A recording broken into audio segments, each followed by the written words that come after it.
DNA को, अपने खून को रिविजिट करो, अंदर जाओ। एक एक आदमी जो यहां बैठा है और जो वीडियो पे देख रहा है, झांको अपने अंदर कि मैं जो कर रहा हूं वो क्यों कर रहा हूं। जिस दिन वो महान लक्ष्य बन गया ना, ऐसा उड़ेगा आदमी।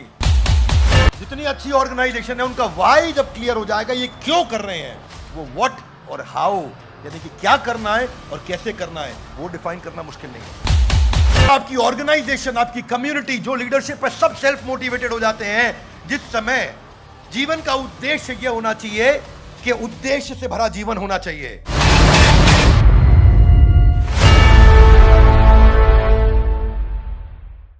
तो जैसा कि हम पहले अध्याय पे चल रहे हैं और भगवद गीता की चर्चा आगे बढ़ रही है। अर्जुन बहुत दुखी चल रहे थे, परेशान चल रहे थे और अपना धनुष छोड़ चुके थे।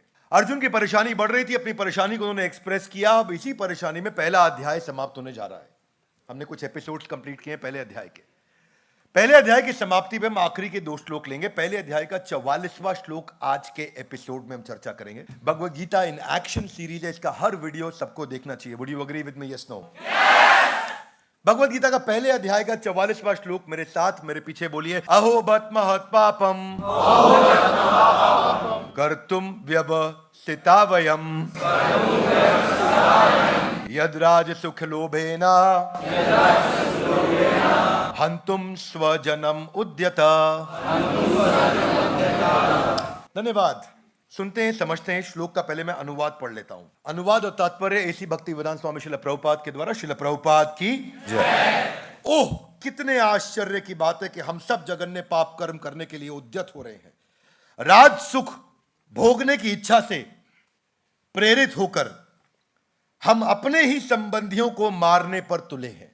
ये अभी मैं संदीप महेश्वरी जी के साथ मेरा एक इवेंट था और उस पर किसी ने प्रश्न पूछा था, तो मैंने इसी श्लोक को रेफर किया था। राज सुख लोभेना। क्या कह रहे हैं? अहो बत महत् पापम।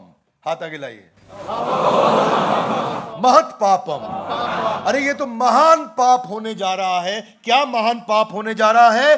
कि यद राज सुख लोभेना, मैं राज सुख के चक्कर में क्या करने वाला हूं? स्वजनम, अपने ही लोगों की हत्या करने जा रहा हूं। स्वजनम हंतुम, हंतुम मतलब हत्या।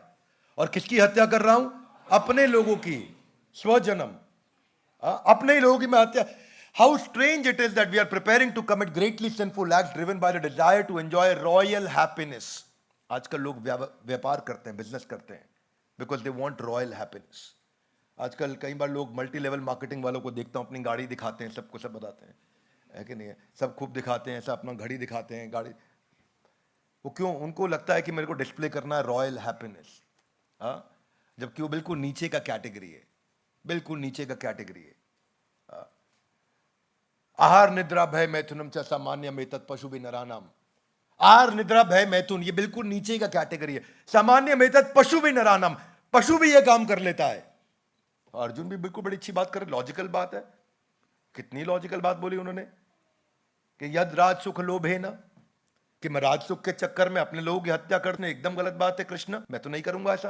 तो बहुत अच्छी बात बोली यहां पे उन्होंने कि यद राज सुख लोभे ना। उसके बाद अगला श्लोक फिर बोल देते हैं, जरा उसको भी समझ लेते हैं। क्या कह रहे हैं? यदि माम अप्रतिकारणम, कि मैं अप्रतिकार, प्रतिकार मतलब रिएक्ट, अप्रतिकार मतलब मैं रिएक्ट भी नहीं करूंगा। अशस्त्रम, मैं शस्त्र भी नहीं उठाऊंगा, मैं शस्त्र भी नहीं उठाना चाहता हूं। मैं अप्रतिकार मतलब बिल्कुल रिएक्ट नहीं करूंगा। मेरी सामने वाले लोग आकर के बेटर, अगर धृतराष्ट्र के पुत्र आके मेरी हत्या कर दे, मैं तो कुछ उठाऊंगा भी नहीं, धनुष भी नहीं उठाऊंगा। अर्जुन को लगता है कि मैं शाही सुख के आनंद में सब कर रहा हूं और बड़ा पाप कर रहा हूं। तो मोटिवेशन क्या है, आपको क्या ड्राइव करता है, वो बड़ा इंपॉर्टेंट है। क्योंकि भगवद गीता जो पूरा शास्त्र है, अब जो उत्तर देंगे, भगवान पर्पस एस्टैब्लिश करना चाहते हैं। यहां पे क्या एस्टैब्लिश करना चाहते हैं? पर्पस। पर्पस, पर्पस बहुत बड़ी चीज है। महान लक्ष्य, कारण बहुत बड़ी चीज है। अर्जुन को लग रहा था मैं स्वार्थी उद्देश्यों से प्रेरित होकर कर रहा हूं। बिजनेस में अगर आप एंटर कर रहे हैं बहुत पैसा कमाने के लिए, तो वो तरीका ठीक नहीं है, माइंडसेट ही गलत है। वो बिजनेस में एंटर करना चाहिए महद पापम नहीं, महद वैल्यू क्रिएशन। आप सामने वाले के लिए वैल्यू क्रिएट करने के लिए जा रहे हैं, वो माइंडसेट होना चाहिए आपका। क्योंकि झगड़ा किस चीज का? प्रॉपर्टी का झगड़ा है। और सारे, आज पुलिस बता रही है भारत की कि अगर परिवारों में हत्या होती है तो 2 सबसे बड़े कारण है उसके। एक प्रॉपर्टी का झगड़ा, दूसरा सेक्स का झगड़ा। महिला या प्रॉपर्टी आपस में, यही झगड़े मर्डर्स के सबसे बड़े कारण बनते हैं परिवार के अंदर। और अर्जुन को भी लग रहा था हमारा फैमिली प्रॉपर्टी डिस्प्यूट हो गया ये। और फैमिली प्रॉपर्टी डिस्प्यूट को हैंडल करने के लिए मैं, क्योंकि वो भक्त हैं भगवान के, इसलिए वो ऐसा महसूस कर रहे हैं कि भाई ये गलत है बिल्कुल, और क्षत्रियों का सिद्धांत है, वो कह रहे हैं अप्रतिकार, मैं कुछ रिएक्ट भी नहीं करूंगा, मुझको ऐसे ही मार दो।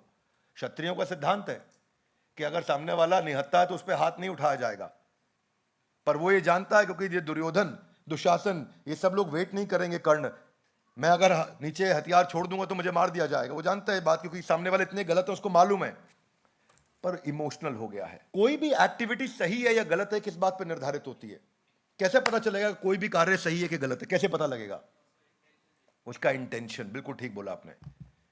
आज जजेस भी क्या देखते हैं कोर्ट के अंदर कि एक्सीडेंटल डिफॉल्ट है कि विलफुल डिफॉल्ट है। मां छोटे बच्चे को थप्पड़ मारे जोर जोर से, सही है कि गलत है? ये इस पे डिपेंड करेगा ये क्यों किया गया, ऐसे क्यों सही है, नहीं मारना चाहिए बच्चे को। अच्छा, कहीं बोले सही है, बेसिकली इसलिए बोल रहे खूब सुते हैं बचपन में ये। अगर बच्चा चोरी करता पकड़ा गया तब उसको मार पड़े तो वो सही है। एक 75 साल के बूढ़े आदमी को थप्पड़ पे थप्पड़ मारना सही है कि गलत है? ना, पर्पस पे निर्भर करेगा। अगर वही 75 साल का बूढ़ा आदमी टेररिस्ट है तो उसको थप्पड़ क्या जान से मारना भी सही है। क्या मेरी बात समझ आ रही है? किसी की हत्या करना सही है कि गलत है? पर्पस पे निर्भर करता है कि वो सही है कि गलत है।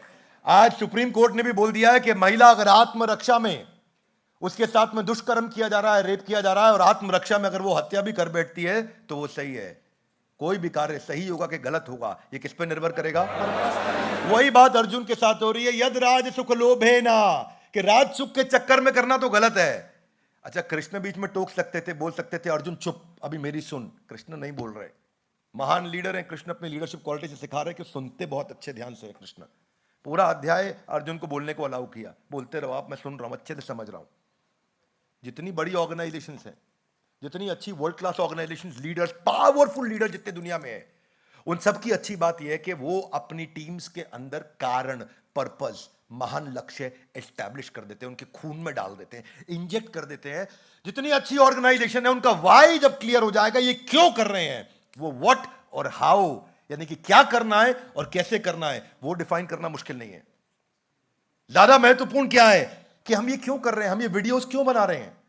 जिस दिन हमारे ईशान गोयल बैठ करके अपनी पूरी टीम के खून में डाल देंगे वीडियो क्यों बना रहे हैं, तो वीडियोस की क्वालिटी और क्वांटिटी दोनों वर्ल्ड क्लास लेवल पे बढ़ जाएगी। क्या मेरी बात समझ आ रही है? हम ये कार्य क्यों कर रहे हैं, मेरा पर्पस क्या है, मैं भगवत गीता के प्रोग्राम्स फ्री में इतने सारे क्यों कर रहा हूं, लोगों को क्यों इनवाइट करता हूं, इस पे पैसा भी क्यों इन्वेस्ट करना चाहता हूं, क्योंकि मैं चाहता हूं कि भगवत गीता के अंदर ऐसी क्वालिटीज, ऐसे वैल्यूज को समझाया गया है कि भारतवर्ष के अंदर एक नया नैरेटिव सेट करना चाहता हूं कि हर घर के अंदर भगवत गीता बड़े प्रेम और रिस्पेक्ट के साथ पढ़ी जाए और जीवन में उतारी जाए। उसको बोलेंगे हम गीता इन एक्शन। क्या बोलेंगे? मैं ये नैरेटिव सेट कर दूंगा अगले कुछ दिनों के अंदर कि क्यों भगवत गीता को पढ़ना जरूरी है। मेरी इच्छा है, हमारी सरकार से अनुरोध है, प्रार्थना है, हर स्कूल के अंदर, हर क्लास के अंदर बच्चे के लिए भगवत गीता पढ़नी कंपलसरी कर देनी चाहिए, क्योंकि भगवत गीता से जो उसका विकास होगा, वो विकास उसका इंटीग्रेशन, डिफरेंशिएशन पढ़ के, ट्रिग्नोमेट्री पढ़ के नहीं हो सकता। क्या मेरी बात समझ आ रही है? इसलिए भगवत गीता एक ऐसा ग्रंथ है, मैं हर बार कहता हूं, क्यों पूरे पाकिस्तान में इतने लाखों लोग हमारे गीता के वीडियो देखते हैं, पढ़ते हैं, एक श्लोक नहीं बोला कृष्ण ने हिंदू मुस्लिम सिख ईसाई पे, धर्म पे। इनफैक्ट कृष्ण तो कह रहे हैं सर्वधर्मान परित्यज्य, कृष्ण तो उल्टा बोल रहे हैं इसके। अरे भाई, ये विदेशी ताकतों से अपनी वैल्यूज को बचा करके इस देश को, हमारे को सर्वोपरि लेके जाना है, इसको वापस सोने की चिड़िया बनाना है। जब भगवत गीता पढ़ी जाती थी ये सोने की चिड़िया है, आज भगवत गीता कपड़े में लपेट के रख दी गई है, चिड़िया उड़ के चली गई है।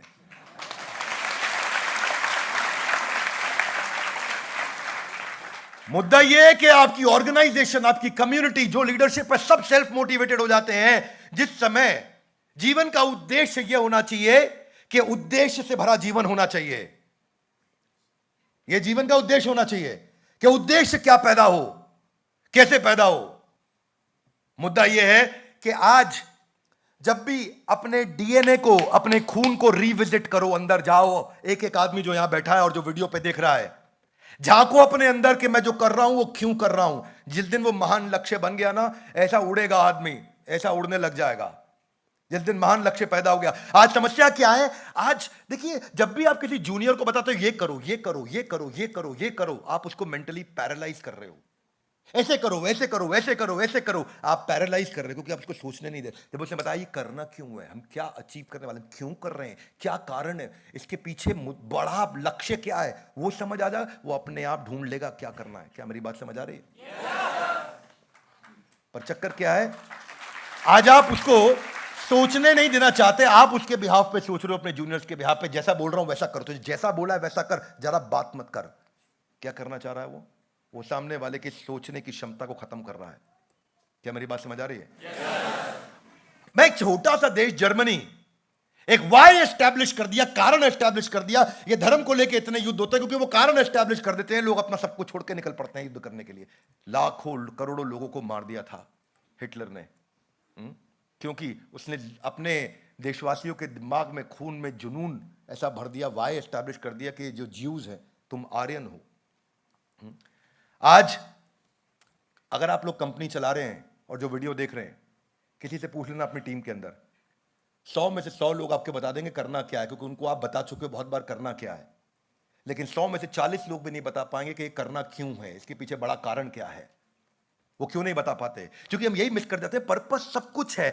जितने ब्रांड आज, बड़ी ऑर्गेनाइजेशन पर्पस के साथ काम कर रहे हैं ना, वो पर्पस ड्रिवन कंपनी का हमेशा मार्केट शेयर, उसका मार्जिन, उसका बिजनेस हमेशा बड़ा होता है।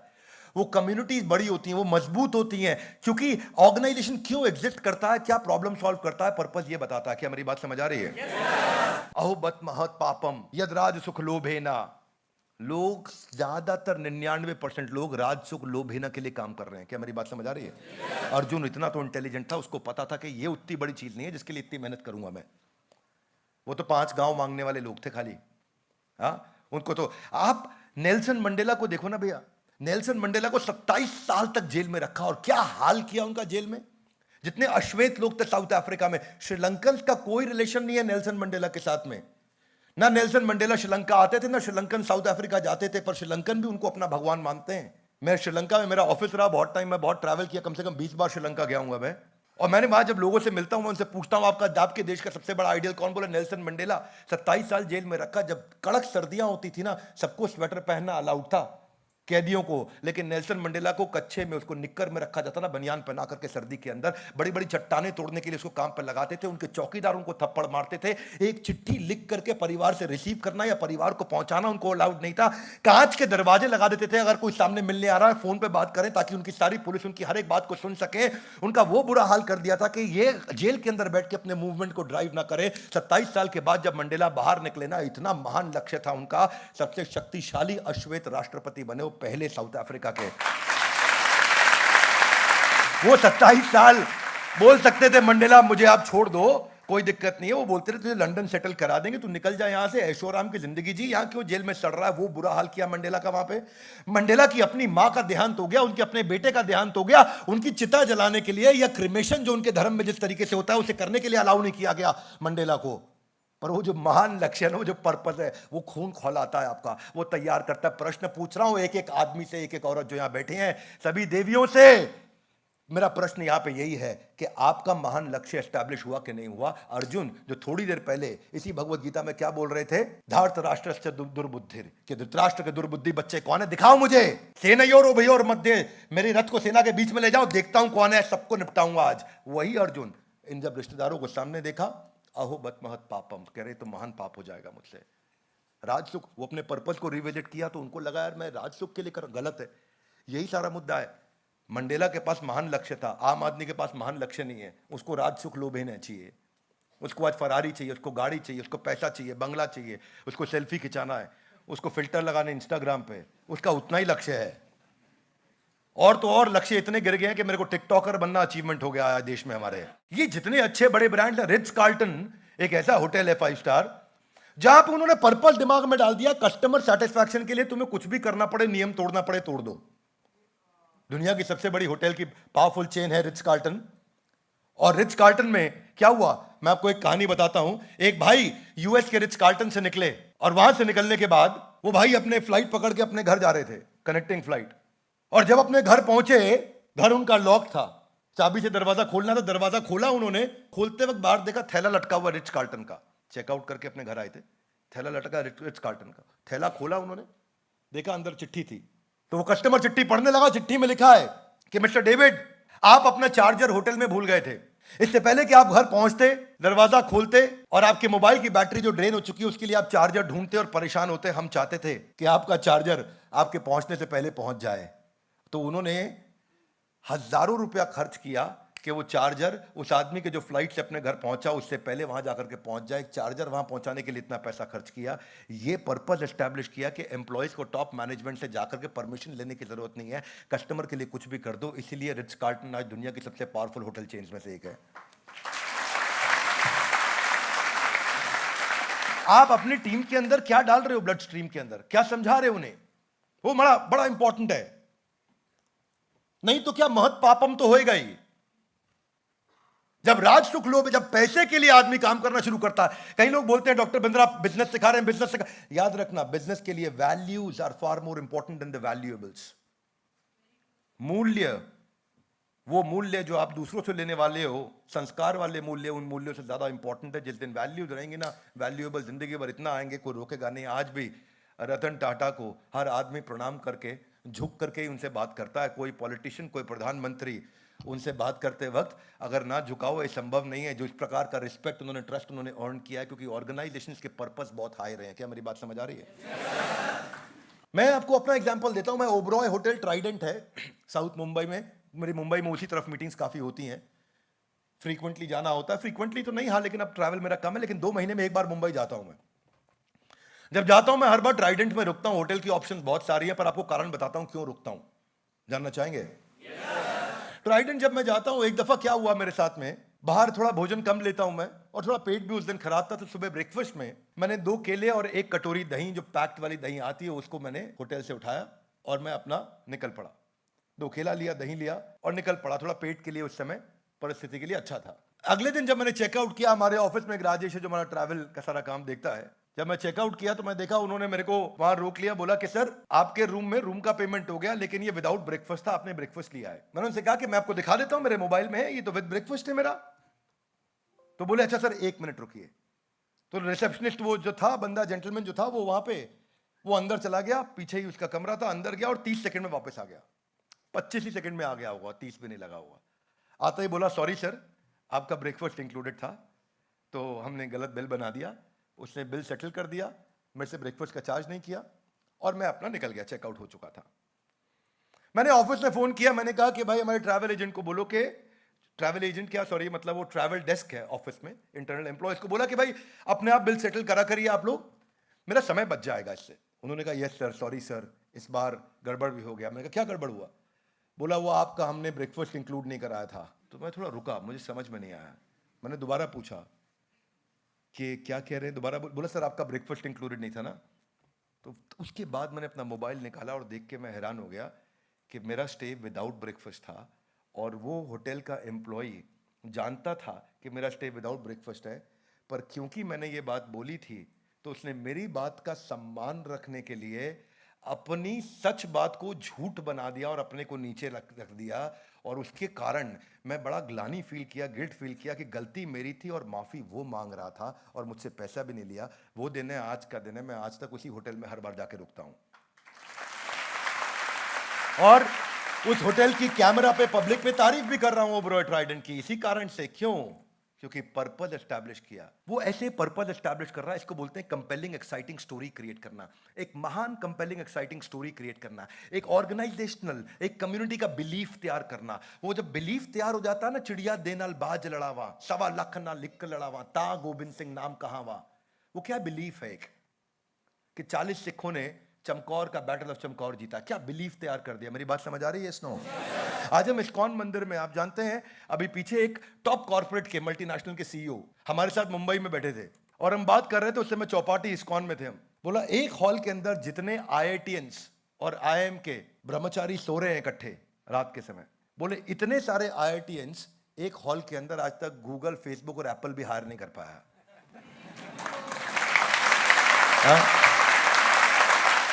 तो ये इतने सारे IIT टॉप क्लास ग्रेजुएट ब्रह्मचारी बन रहे, संत बन रहे, क्यों बन रहे हैं?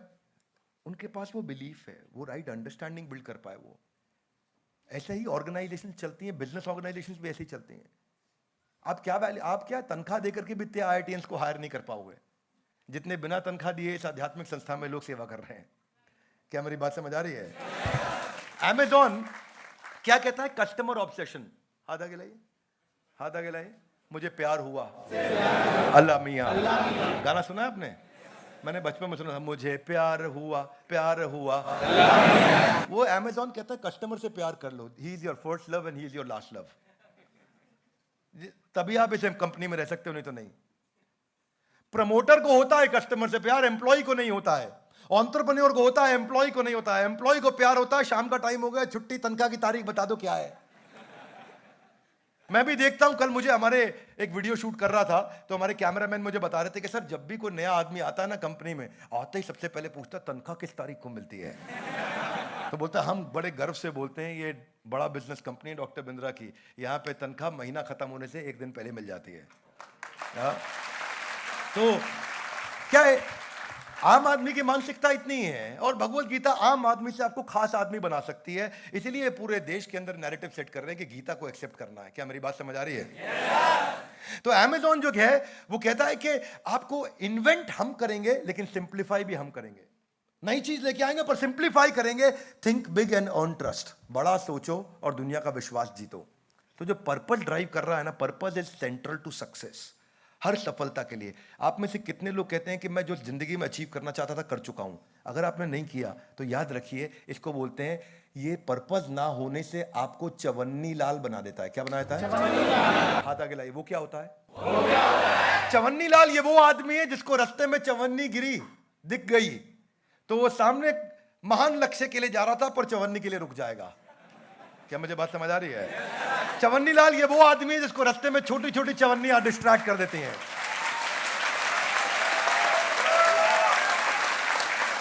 और अर्जुन यही बोल रहे हैं कि मेरे को चवन्नी के लिए लड़ने का नहीं है। अर्जुन को राज सुख लोभ है ना चवन्नी लग रहा था। इसी से पता चला कि क्या इंटेलेक्चुअल बैंडविड्थ होगा अर्जुन का। इमेजिन करो कितना बुद्धिमान होगा अर्जुन, कितना इवॉल्व होगा अर्जुन, जो राज सुख लोभ है को चवन्नी मानता है। इसको तो छोड़, मार दो मुझे कोई दिक्कत नहीं। यहां भी अर्जुन भी कह रहा मार दो कोई दिक्कत, चवन्नी नहीं चाहिए है, महान लक्ष्य चाहिए। One more time, come on, क्या चाहिए? महान लक्ष्य चाहिए। आप क्या महान लक्ष्य है? मेरा आप सबसे प्रश्न है, जिसको लगता है जिंदगी में कुछ बड़ा नहीं किया, जाके चेक करो अंदर, क्या अभी तक कोई महान लक्ष्य था? क्या कोई जुनून था मेरे पास में? वो जुनून जो मुझे आगे लेके जा सके। हाँ, ये सब क्लियर पर्पस से ही निकल के आएगा। और आज का टॉपिक यही था कि जिंदगी में हमारे को राज सुख लोभेना इज महत पापम। राज सुख लोभेना इज वास्तव में महत पापम। पैसे के लिए बिजनेस करना ये महान पाप है। जब तक सेवा की भावना नहीं आएगी, तब तक जब आप जो बिजनेस करेंगे वो बिजनेस आपको बिजीनेस में भी रखेगा, और ना आपके पास वैल्यूज आएंगी ना वैल्यूएबल्स आएंगे। और इसीलिए भगवत गीता का हर अध्याय, हर वीडियो आपको आके देखना है और पूरा देखना है। ये सीरीज है गीता जिसको जीवन में उतारा जा सके। इसीलिए बोलते हैं गीता इन ग्रंथराज श्रीमद् भगवत गीता की।